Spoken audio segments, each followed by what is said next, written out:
Estimados irmãos, é com muita alegria que queremos dirigir essa palavra a cada um de vocês, e que tem estado realmente em nossa retaguarda,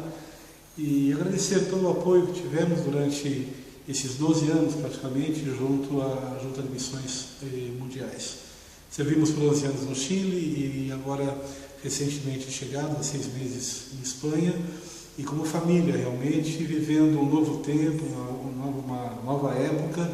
de grandes desafios. Há um sentimento realmente muito grande com relação tanto à saída do Chile e como à chegada à Espanha, onde um povo, uma nação, uma cultura bastante diferente daquilo que vivemos. Mas temos certeza